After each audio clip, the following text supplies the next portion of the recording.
Hey y'all, so I am back with another nursing video. I know I said I wanted to do the Vlogmas thing, and I do, but I haven't started Christmas stuff really yet. So I have a list of things that I want to do that are Christmassy and Vlogmas worthy, I feel like. But at the end of the day, my channel is still a nursing content channel. So I want to still post nursing content and then kind of mix in Christmas content.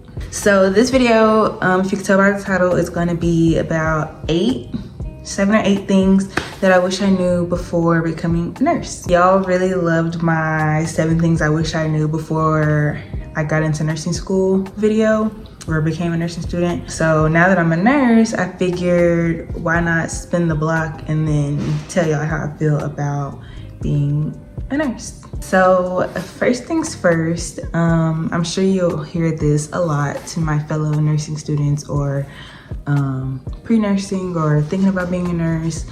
Nursing school does not teach you how to be a nurse. Like, it teaches you how to pass the NCLEX, and that's fine, but once you get on the floor, you're gonna learn everything that you need to know on the floor when you're training and with your preceptor.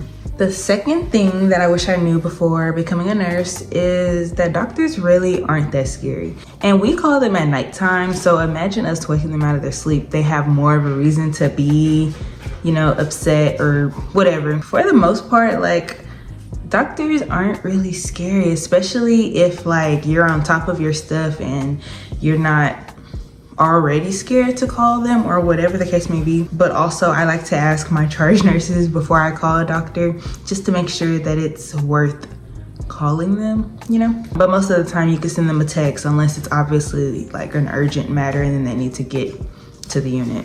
And that leads me to the third thing that I wish I knew before becoming a nurse, is that your patient will literally have like standing orders, set orders, whatever, that you look at and understand and, you know, interpret before you even need to call the doctor. So you just did a bilirubin draw or whatever on the newborn screen on the baby, and it came back, I don't know, 3 points below light level. Instead of calling the doctor like, hey, what do I do? Bruh, he literally put in an order already, because they're set orders already. If it's below 3.5, to just redraw, but if it's under, what is it, I think 2.2, then you need to immediately start phototherapy. So just like stuff like that, like you don't have to call the doctor for everything, but if it's like, if you're having to start phototherapy, contact the doctor and just let them know, hey, I'm starting lights on this baby. Like stuff like that. Like you'll kind of,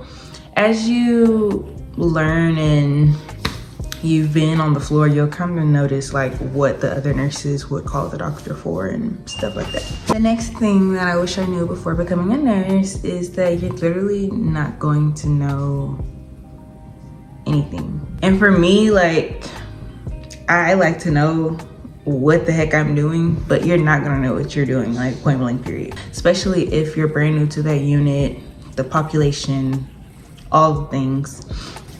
But it's fine because it's a learning experience, and that's why you have a preceptor and a clinical educator if you have that, and all the things. The next thing that I wish I knew is that, so your start date, they're gonna give you a start date, but that's not gonna usually be the day that you are on the floor and already doing your patients with your preceptor. Most of the time for a nurse residency program, you're already starting in classes, or they're like classes and then they're mixing you with going to the hospital. But usually your start date is not the very first day that you're on the floor. They're throwing you in there. Like usually there's some classes or like WebEx or Zoom or whatever meetings and stuff before you even start. So it may be a few weeks before you even start on the unit. It wasn't like that for me, thankfully.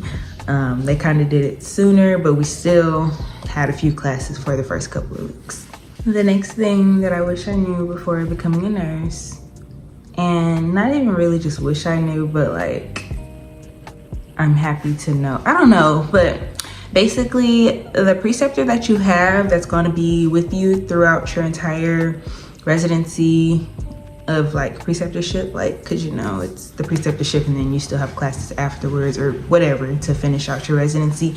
The preceptor freaking matters. Like, if you don't like your preceptor, or if you feel like you're not learning anything from them, or you feel like they don't even want to be a preceptor and you're not receptive of like, if there's like a miscommunication, like a disconnect, let your clinical educator know, or whoever is in charge of that, because that preceptor is ultimately going to determine the kind of nurse you're going to be, and you want to be a bomb nurse, so you're going to need a bomb preceptor. My preceptor was chef's kiss. Like, that's my girl. Like, she ate that up. Like, I really appreciated her. She did her big one with me. I love that for me. I really am happy that I got placed with her. So yes, just make sure y'all advocate for yourselves, and kind of how it would be like in nursing school if you had a preceptor on like capstone or whatever that wasn't helpful or beneficial, like you let your clinical instructor know, because usually they're getting paid more for that sometimes, so they need to be doing their job. The next thing I wish I knew before becoming a nurse, and this is also another thing that it's not necessarily I wish I knew, but like, anyways, the pay is definitely worth it. I don't have kids. I have like, I don't know, less than $400 worth of bills, like, because I live with my mom for now. If you don't have kids, responsibilities, like major responsibilities, and you know how to save and manage your money, like, you're gonna be set. And then, yeah, me personally, if you're in Texas, I wouldn't accept anything under $30 an hour. So do with that as you will, but anything under 30 is like playing in your face, because no, that's not okay. But yes, the money is definitely worth it. The money is there. I know that there are more places that pay more than what my hospital pays me, but I'm pretty satisfied with what I get paid. So, and last but not least, you do not have to start in med-surg after nursing school unless you want to. I get accepting the first job that's thrown at you after nursing school. Getting a job after nursing school is hard. Y'all know I only got one offer, and that's the offer that I took. But it wasn't med-surg, so don't come for me. But you know, like, you wanna be a happy nurse. You don't wanna be miserable caring for people in a population that you don't desire. You know, like, it just doesn't mix. I think it's different per person, because maybe that's how you get your foot in the door. You can transfer internally after 6 months. You have the experience. You can put it on your resume and go to a different hospital.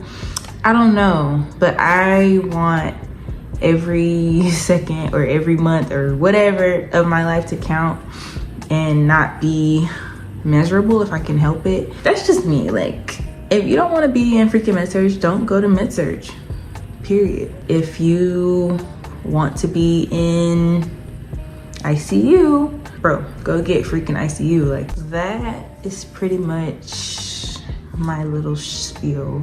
I hope you learned something, or that you found this video helpful. Hopefully my next few videos won't be just nursing content, but a little bit of Christmas in there. But you know what?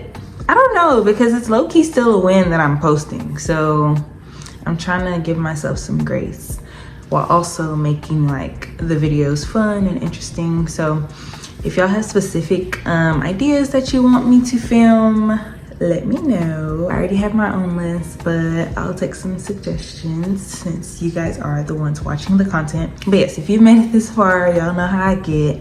Thank you so much for watching, and I'll see y'all in the next Vlogmas. Bye, y'all.